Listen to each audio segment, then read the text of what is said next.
Hello guys, on this short video I would like to talk to you about false cognates. But before I tell you about false cognates, we need to talk about what cognates are, okay? So what is a cognate? A cognate is a word that shares the same root in Spanish and in English. In this case, remember, we are dealing with Spanish and English, but it applies also to the other languages that exist. So they are words that share the same root in Spanish and English, and they have very similar spelling or the same spelling and have the same or similar meaning. That is a cognate, okay? Here we have examples of cognates. Positive. When you saw the word positive for the first time, did you think that it meant, I don't know, perro? No, of course not. When you saw that word, you thought, that means positive. Native means in Spanish, nativo, right? It makes sense to associate the word. Student means estudiante, right? So we make these easy associations. Basically, a cognate is the word in our language, but it may have minor differences in spelling, or sometimes even the same word. Now, what is a false cognate? A false cognate is a word in one language that has a different meaning from a similar sounding word in another language. Okay? So, in other words, false cognates are words that have the same root, they sound alike, but they have different meanings. Get it? So, cognates are words that look very similar in both languages, and they actually have the same meaning. False cognates are those two words in the two languages that are very similar, but they have different meanings. Here we have some examples. A common one, actually. We use actually in Spanish to mean actualmente, right? We tend to do this. Actually, I am working, but actually doesn't mean actualmente, right? Actually in English means as a fact, right? Or really. That's the meaning of actually. So it is not actualmente. Actually, the world's population is facing a huge amount of stress caused by the quarantine. Not really, right? That is a non-example. We should say, currently, the world's population is facing a huge amount of stress caused by the quarantine. Yes? So the first one is wrong, but the second sentence is right. More examples. Check out the English word and the false cognate. We have the word remove in English. Remove means eliminar. Yes? And remover in Spanish means actually to steer. Now, we in El Salvador, we say menear or mover, right? But the right word would be remover, sorry, not remove, remover. Sometimes, however, depending on the context, remover can also mean to take out, right? Like to eliminate, but you need to check the context.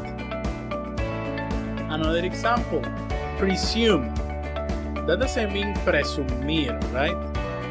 That doesn't mean to show off. Presume means asumir. When you think that something is in a specific way, you have some reason to believe something, yes? You presume something has happened based on some evidence. And then we have the Spanish word presumir, that means to show off. One more. We have the word spectacles. Spectacles doesn't mean espectáculos. Spectacles are anteojos, right? The gafas. We don't use the word gafas, but we instead use the word lentes, right?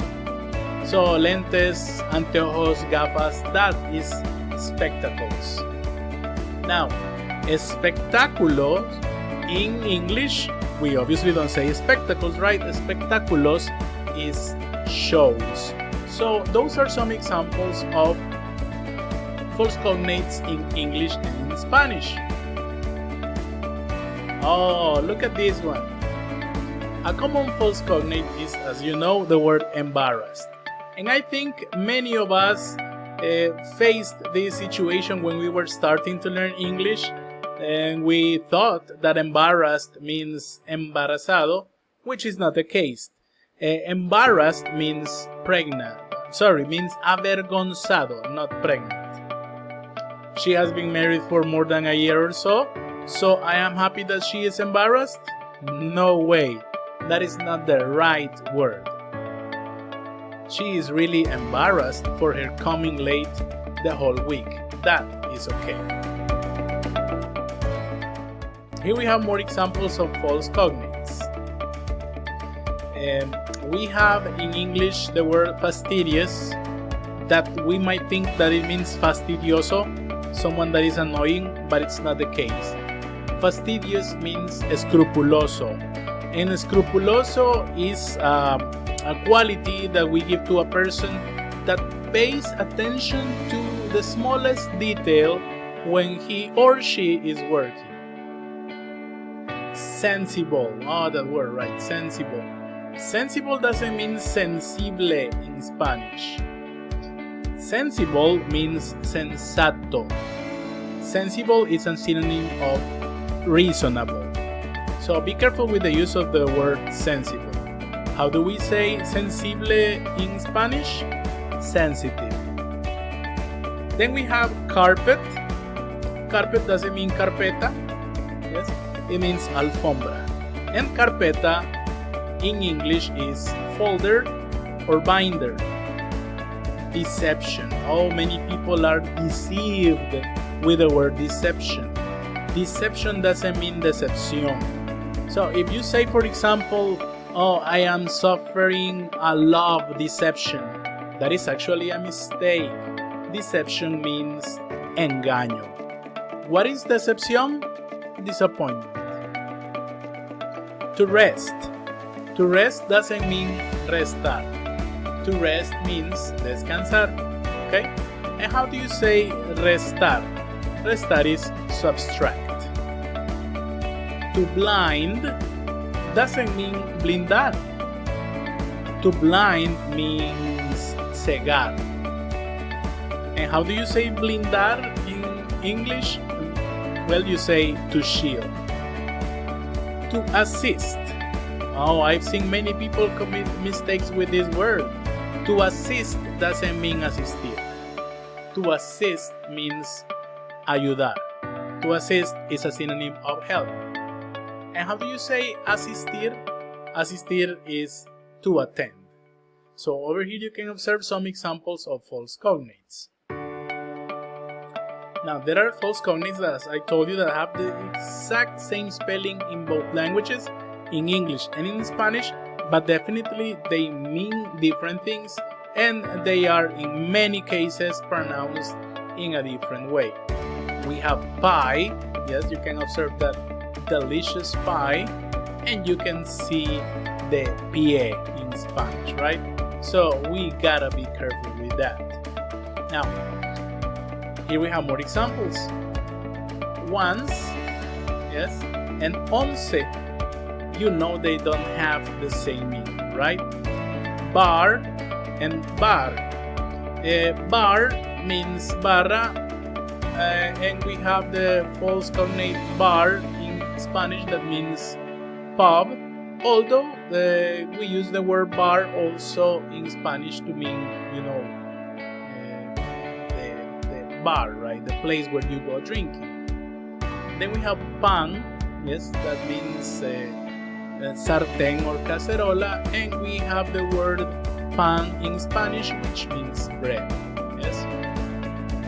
So, guys, you have to be very careful with false cognates. It's very easy to make mistakes with those words, and that is why it's very, very important to always check on the meanings of words. Remember that if you feel that the context doesn't call for a specific word, maybe we are making a mistake, and it is good practice to go ahead and double check on those words.